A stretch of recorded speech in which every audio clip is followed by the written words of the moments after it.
मैं Rajesh Lakhera, assistant professor chemistry. आज अपना टॉपिक है magnetic quantum number. Magnetic quantum number देने वाले वैज्ञानिक थे लैंडे।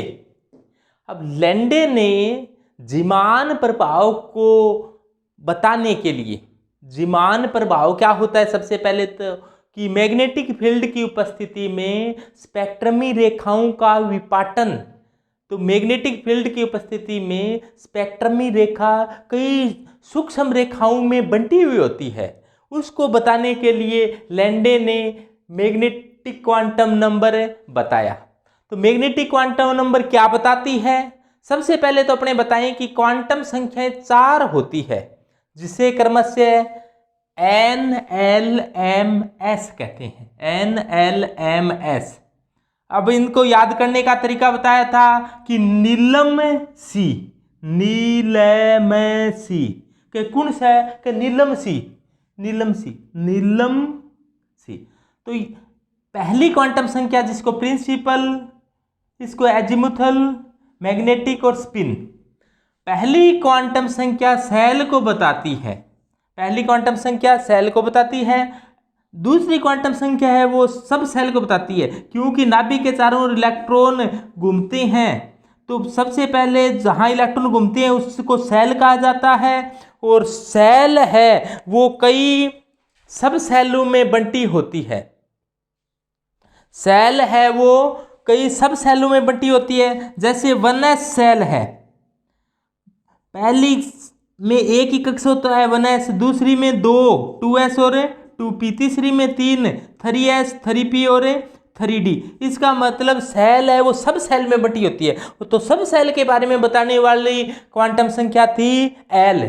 इसके बाद में देखा कि जो सब सेल है वो भी आगे बंटी होती है, यानी कि s है, s तो बंटा हुआ नहीं होता, लेकिन p सब सेल है वो 3 ऑर्बिटल में बंटा होता है, px py और pz। इसी प्रकार d सब सेल है वो 5 d ऑर्बिटल्स में बंटा होता है। इसी प्रकार f सब सेल है वो कितने में बंटा होता है? 7 में। इसी प्रकार से कौन सा सब सेल कितने सब सेलों में बंटा होता है, इसके लिए अपने एक सूत्र ध्यान रखना पड़ेगा, 2l+1। तो सबसे पहले अपने बताएं कि ये क्वांटम संख्या देने वाले थे लैंडे। लैंडे, अब लैंडे नाम नहीं दिया ऑप्शन में तो आप जीमान लिख सकते हो, लेकिन मुख्य वैज्ञानिक लैंडे ही था। अब देखो ये किसके बारे में बताता है? ऑर्बिटल के बारे में बताती है ये क्वांटम संख्या। दूसरा क्वेश्चन क्या हो सकता है कि क्वांटम संख्या किसके बारे में बताती है? ऑर्बिटल के बारे में बताती है। इसके मानों की संख्या कितनी होती है? एक प्रश्न, 2 प्रकार के प्रश्न आता है, जरा ध्यान से सुने कि m के मानों की कुल संख्या, m के मानों की कुल संख्या, तो कुल संख्या के लिए आपके ये सूत्र बताना है। m के मानों की कुल संख्या पूछ ली जाए आपसे तो 2l+1, m के मानों की कुल संख्या कितनी होती है? 2l+1। l यहाँ पर एजीमुथल क्वांटम नंबर है। और ऐसे पूछा जाए दूसरे तरीके से m के मान क्या क्या होते हैं, तो m के मान पूछ लिया जाए तो ये मान होते हैं -l से 0, -l to 0 to +l, यानी कि -l से 0 से +l तक होते हैं। तो अब बताएं कि एक जो सेल है, ये अपने पहले क्वांटम संख्या में पढ़ चुके हैं, फिर भी थोड़ा देखो। जैसे कोई सेल है, सेल का मतलब n, प्रिंसिपल क्वांटम नंबर, जैसे पहली सेल है, दूसरी सेल है, तीसरी सेल है, चौथी सेल है, पांचवी सेल है। इसमें आपको पूछ लिया जाए कि नंबर ऑफ ऑर्बिटल कितने होते हैं, तो नंबर ऑफ ऑर्बिटल सेल देकर आपको नंबर ऑफ ऑर्बिटल पूछा जाए तो उस सेल की स्क्वायर कर देना। तो ऑर्बिटल की संख्या कितनी होती है? n की स्क्वायर। तो आप सीधा ही क्या कर दो, n दिया हो, जैसे आपको कहा जाए पहली सेल है उसमें ऑर्बिटल कितने होंगे, तो एक स्क्वायर कर दो, एक स्क्वायर तो एक ही होता है, तो पहली के अंदर एक ही ऑर्बिटल होता है और वो होता क्या है? 1s। दूसरी सब सेल में ऑर्बिटल कितने होते हैं? तो n के स्क्वायर होता है, 2 रख दो, 2 की स्क्वायर कितने हो जाएगी? 4। तो दूसरी में 2 तो क्या होते हैं? सब सेल होता है 2s और 2p, और p के अंदर 3 कक्षक होते हैं, px, py और pz। तो कितने हो गए? 3 तो p के और 1 s, तो टोटल कितना हुआ? 4 ऑर्बिटल होते हैं। इसी प्रकार तीसरी में तो 3 की स्क्वायर 9, चौथी में 4 की स्क्वायर, पांचवी में 5 की स्क्वायर। तो 5 की स्क्वायर कितनी होती है? 25। ये तो है सेल में ऑर्बिटल की संख्या पूछ ली जाए, और एक सेल में अधिकतम इलेक्ट्रॉनों की संख्या पूछ ली जाए तो वो आप छोटी कक्षाओं से पढ़ते आ रही हो, 2n की स्क्वायर। जैसे पहली सेल है तो उसके अंदर क्या आ जाएगा? 2 × 1 की स्क्वायर, तो क्या आएगा? 2 ही आएगा। दूसरी सेल के लिए पूछ लिया जाए 2 × 2 की स्क्वायर, तो कितना आ जाएगा? 8। तीसरी के लिए पूछ लिया जाए तो 2 × 3 की स्क्वायर, 3 × 9 = 18। चौथी के लिए पूछ लिया जाए 2 × 4 की स्क्वायर। पांचवी के लिए पूछ लिया जाए तो पांचवी के लिए क्या होगा? 2 × 5 की स्क्वायर, तो कितना आ जाएगा? ये 50। अब आप कहोगे छठी के लिए कितना होगा? 72, 72, यानी कि 2 × 6 की स्क्वायर, तो आएगा 72। सातवीं के लिए 98, आठवीं के लिए 128। इसी प्रकार कक्षाओं की संख्या, n की संख्या कहां तक हो सकती है? बढ़ते बढ़ते अनंत तक हो सकती है n की संख्या, सेल की संख्या। मुख्य रूप से 7 सेल, 7 सेल तक इलेक्ट्रॉन भरे होते हैं, लेकिन ऊर्जा पाकर इलेक्ट्रॉन, जैसे यहां पर बैठा है कोई इलेक्ट्रॉन, ऊर्जा पाकर क्या कर सकता है? छलांग लगाकर एक्साइटेड स्टेट में चला जाता है, उच्चतर कक्षाओं में, उच्चतर सेल में चला जाता है, वहां कुछ समय ठहरता है, वापिस फिर निम्न सेल में आता है। इस प्रकार से होता रहता है। अब देखो, अपने बात करें m के मानों की संख्या कितनी होती है। अरे वो m के मानों की संख्या है, वो m की मान होते कितनी है? तो जरा गौर से देखना। सबसे पहले बात करें अपने सब सेल की। सब सेल कौन कौन सी होती है? s हो सकती है, p, d, f, g, h, i, j, k। तो ये सब सेल की संख्या कितनी तक हो सकती है? आपसे पूछ लिया जाए सब सेल कितनी होती है, तो आप ये 4 तक, क्योंकि ज्यादातर विद्यार्थी है वो f तक के ध्यान रहता है, अपने एग्जाम में आ जाए सब सेल की संख्या कितनी हो सकती है, तो आप क्या दोगे? अनंत तक। सब सेल भी अनंत तक हो सकते हैं, लेकिन अपने f तक पढ़ते हैं, क्योंकि मुख्य रूप से अपने इलेक्ट्रॉन है वो f सब सेल तक ही भरे जाते हैं। यदि सब सेल दिया हो तो अपने एजीमुथल क्वांटम नंबर L बता सकते हैं। S के लिए L कितना होता है? S के लिए L 0, P के लिए L का मान 1, D के लिए L का मान 2, F के लिए L का मान 3। 0 से लग जाना, 1 2 3 4 बढ़ते जाएगा। इसके पश्चात अपने बताएं कि S सब सेल में नंबर ऑफ ऑर्बिटल क्या होंगे, या आपने ऐसे पूछ ले m के मान कितने होंगे। आपसे एक ही बात है कि m के मान पूछ लिए जाएं, या फिर इस प्रकार से पूछा जाए कि नंबर ऑफ ऑर्बिटल कितने होंगे। नंबर ऑफ ऑर्बिटल को ही तो m कहते हैं। तो m के मानों की संख्या पूछ ली जाए। एक तो होता है m के मानों की संख्या और m का मान। जैसे देखो s के लिए l का मान 0, तो m के मानों की संख्या कितनी होगी? 2l + 1, और l का मान 0 रखोगे आप तो क्या आएगा? 1। तो ये 0 रखोगे तो 1 आएगा। इसका मतलब क्या निकला कि m के मानों की संख्या 1 है। m के मानों की संख्या तो 1 है, लेकिन वो m का मान है क्या? 0। m के मानों की संख्या 1 है, लेकिन m का मान क्या है? वो 0। क्योंकि m के मान होते हैं वो -l से 0 से +l तक होते हैं। अब देखो, जब l का मान ही 0 है तो अपने कैसे लिखें? -0 से 0 से +0, इसी प्रकार से लिखेंगे। तो कुल मिलाकर क्या आएगा? 0 ही आएगा। तो इसलिए इसका मान क्या आ गया? 0। अब देखो P के लिए आगे अपने बढ़ते जाएंगे तब समझ में आएगा आपके। P के लिए अपने देखें तो P के लिए L आप SPDF लगातार लिख देना, इसके बाद में 0 से शुरू कर L के मान लिख देना। तो P के लिए मान क्या होता है 1, तो M के मान टोटल कितने हो जाएंगे 2L + 1, तो L का मान क्या हो गया 1, तो 2 × 1 + 1 तो मान आ गया 3। इसका मतलब M का मान 3 है, या इसका मतलब P सब सेल में 3 ऑर्बिटल है।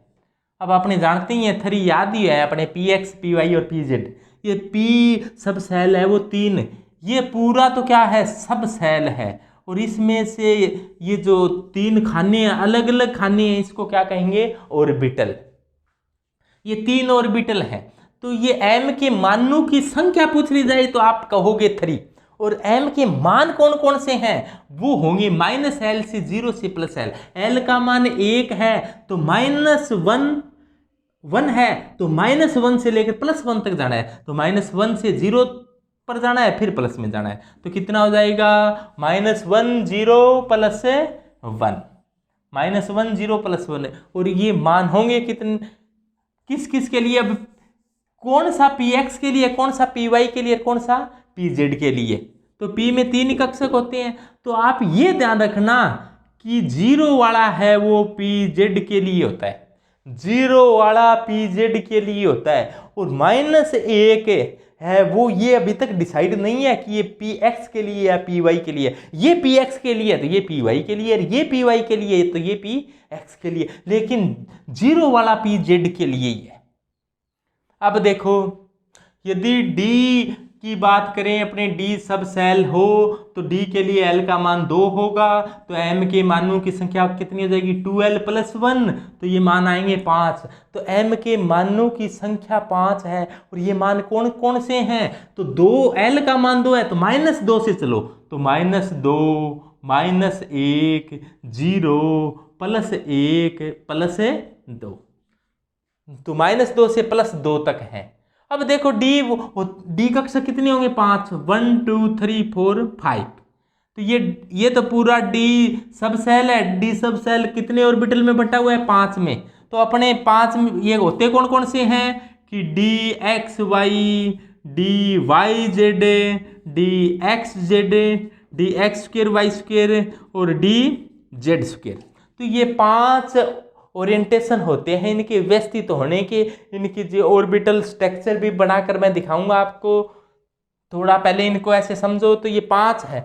तो पर ये ध्यान रखना ये 0 मान है, M का जो 0 मान है वो किसके लिए है DZ2 के लिए, बाकी ये मान किसके लिए पता नहीं, लेकिन DZ2 के लिए नहीं है, क्योंकि DZ2 के लिए तो मान क्या है 0 है, ये डिसाइड कर दिया कि 0 है वो DZ2 के लिए है।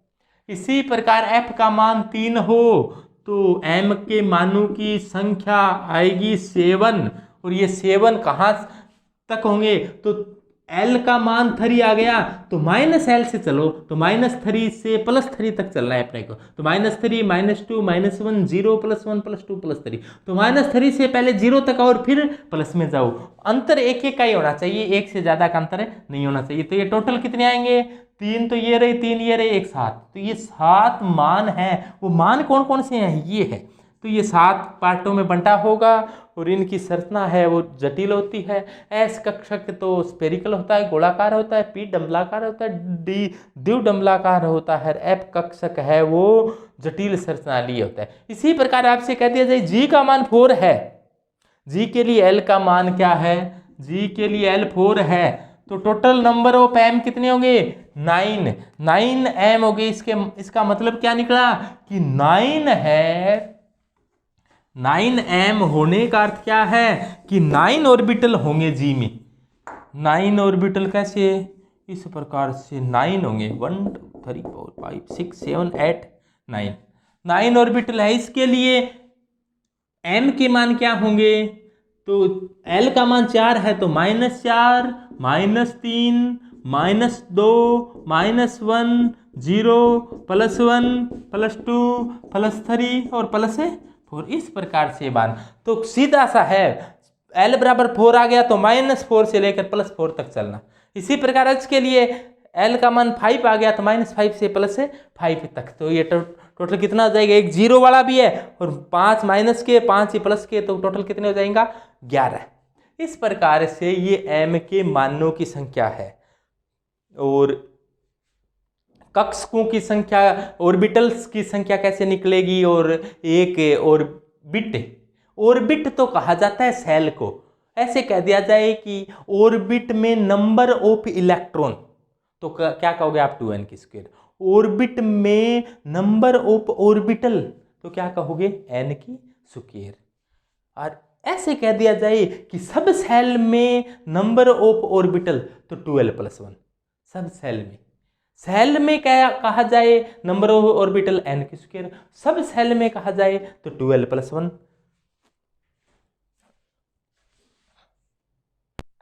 p ऑर्बिटल 3 होते हैं, px, py और pz।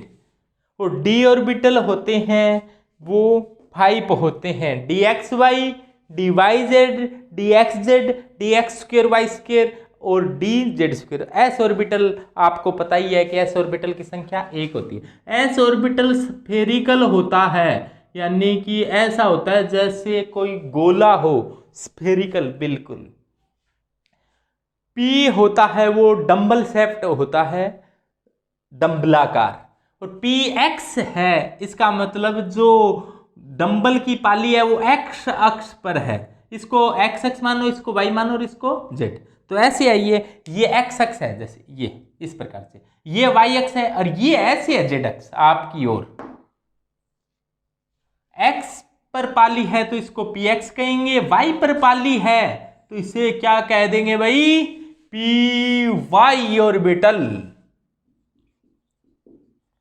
और z अक्ष पर पाली है तो इसे क्या कहा जाएगा, pz ऑर्बिटल।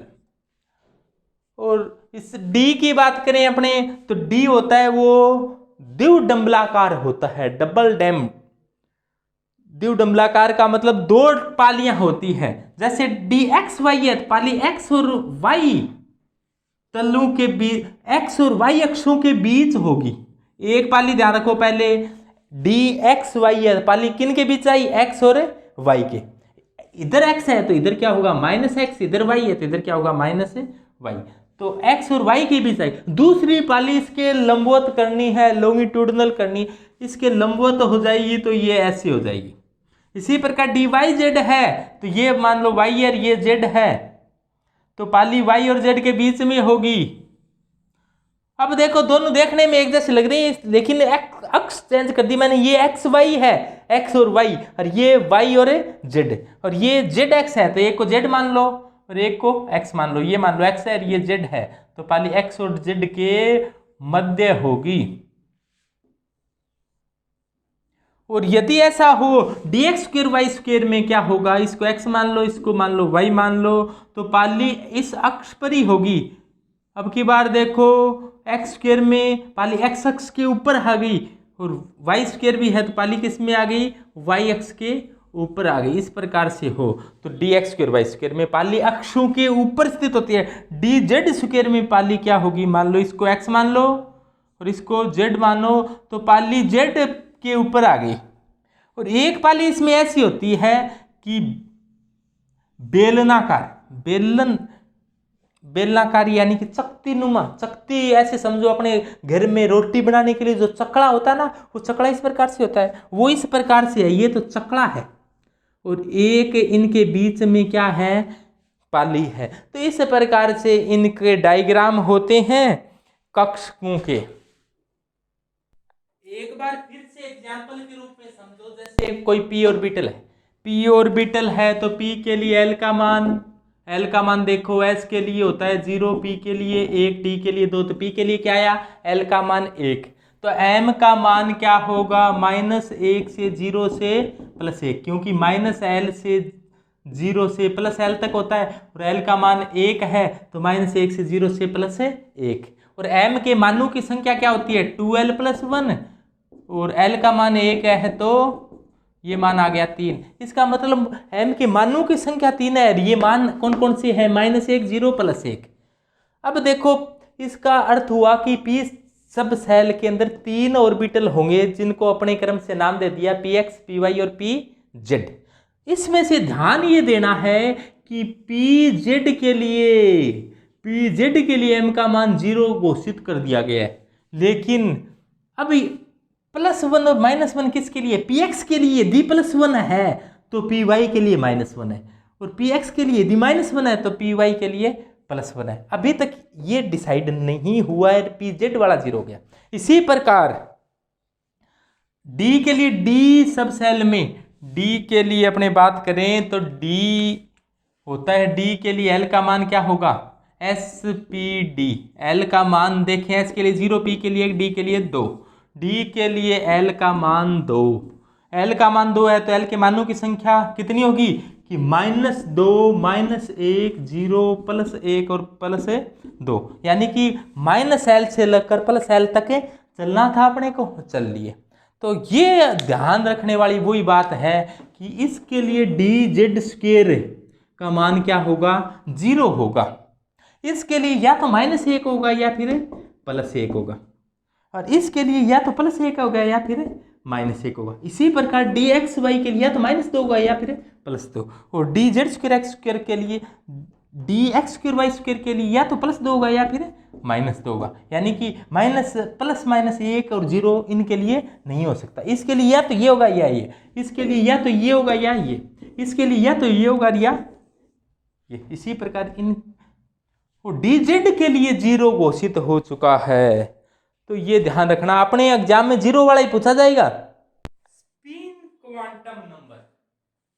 क्वांटम नंबर के बारे में यूलेनबेक व गोल्डस्मिथ ने बताया था।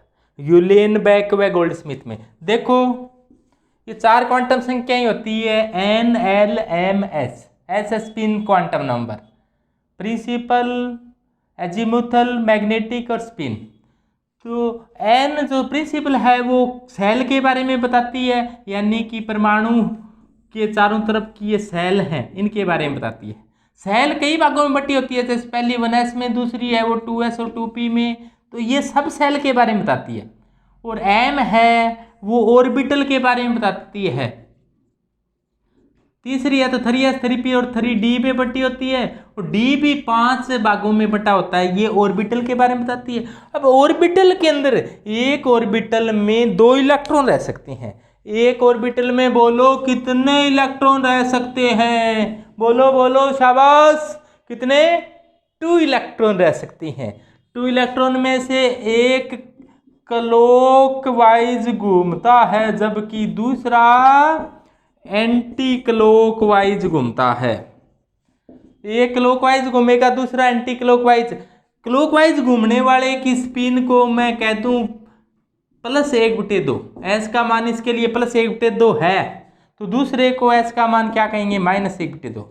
ये डिसाइड नहीं है कि एंटी क्लॉकवाइज का ही -1/2 है, हो सकता है एंटी क्लॉकवाइज वाले को +1/2 कहेंगे तो क्लॉकवाइज वाले को -1/2 कह देंगे। यानी कि एक की स्पिन को मैं +1/2 कहूँ तो दूसरे की स्पिन को मैं -1/2 कहेंगे। और एक कक्षक, एक ऑर्बिटल में 2 से ज्यादा इलेक्ट्रॉन संभव नहीं है।